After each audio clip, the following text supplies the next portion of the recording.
Египет инаку се граничи со појасот Газа и со Израел. И Египет е единствената и првата единствена држава која што до неодамна имаше дипломатски односи и потпиша мировен договор со Израел. Преминот Рафа е многу битен, затоа што е тоа единственото место од каде што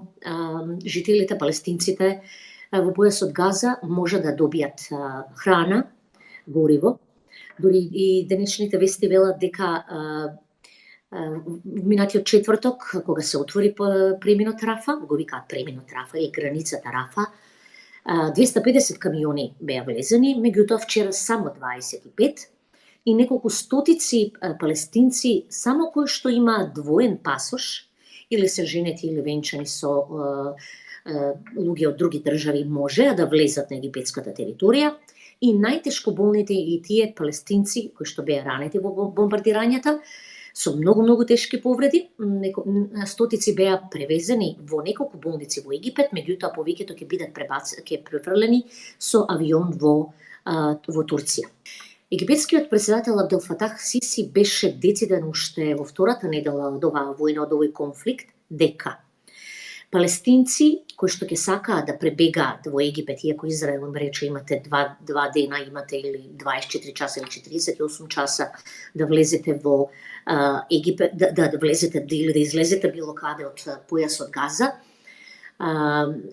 Египетските власти рекоа дека тоа не е можно, не само поради тоа што се плашат дека под наводници терористите на Хамас влезат со населението, туку Египет и Израел имаат добри односи и да влезат некои од тие терористи на Хамас во Египет, ова е по легален пат. Меѓутоа, тоа што многумина од вас не го знаете дека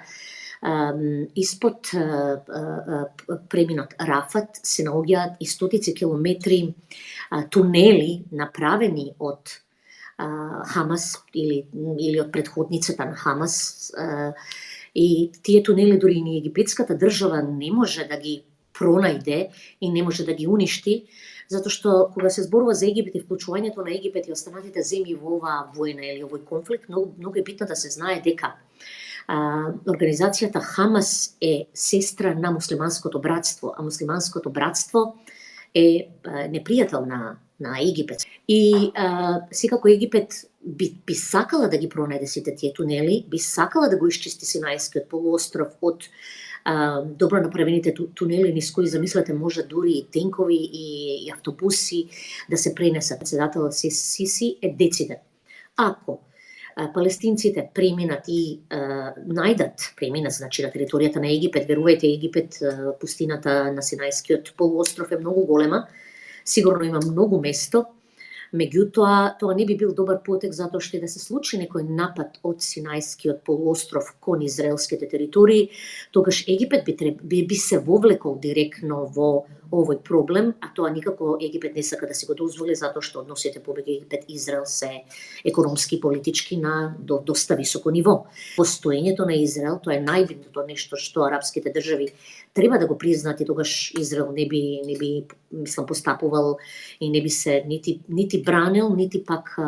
вооружувал за некој конфликт како што е конфликтот со палестинците. Социјалните медии знаете дека ги имаат тие страшни видеа кои што циркулираат и навистина ги вадат од такт и една од големите наредби што на социјалните медии се деновиве е интересно да се каже дека треба да се бойкотираат сите западни ланци на ресторани, тоа е примерот на Макдоналдс, сега на Старбакс. За прв пат 100% од населението, верувајте, се единствени во тоа дека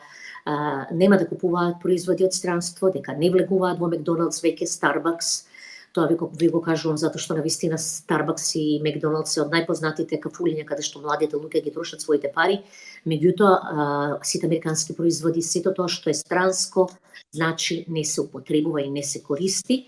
И навистина тоа е голема штета. Јас го покривам овој палестинско-израелско-палестински конфликт како дописник на Националниот сервис од 1999 година и верувајте се исто сценарио, само што голема разлика овој пат е тоа што и двете страни се види и со нападот на Хамас дека оваа нова млада генерација и палестинската, да не речам припадниците на Хамас, значи секој збор сега треба да се мери и да се бидеме внимателни во искажувањето на секој збор, меѓутоа и она што израелските војници го прават и обичните луѓе кои што живеат денеска на улиците на Израел се некако многу покрволочни, поладни, се гледа дека начинот на кој што ги се третираат е поинаков од оној во времето кога јас ги покривав настаните. Порано постоја правила дека старите, жените и децата се иако се непријатели, сепак се поштуваат. Јас го покривав погребот на председателот на Палестинската ослободителна организација ПЛО Јасер Арафат и имав шанса да се сретнам со тогаш поранешниот председател на Хамас, Машал, кој што, верувајте, никогаш не ме гледаше во очи, не сакаше да подаде рака и многу беше чудно чувството како дописник, како новинар, да треба некоме да му поставуваш прашања, тој не те признава и не те гледа. Значи, со овој пример можете многу добро да видите за каква група на луѓе се зборува и која е нивната агенда. И значи, од она преска што го реков, самото тоа што Саудиска Арабија, според мене, е најголемиот проблем што Саудиска Арабија, центарот на исламот, Мека, Медина, и кога Саудиска Арабија би подпишала договор за признавање на Израел, замислете, тоа е крај на светот на сите оние терористички организации кои што го сваќаат исламот на погрешен начин. И јас мислам дека овој конфликт ќе трае и дека бројот на жртвите ќе се зголемува. За жал, толку многу преговори, толку многу пати сум присуствувала на палестинско-израелските преговори во Египет и во Шарм ел Шејх. Само еднаш сум била во појасот Газа и би можела да ви кажам дека единствена солуција на вистина би била создавање на исто така една палестинска држава, за да може да се прекине веќе овој ланец на несакани значи војни и конфликти кои што за жал стануваат значи се полоши.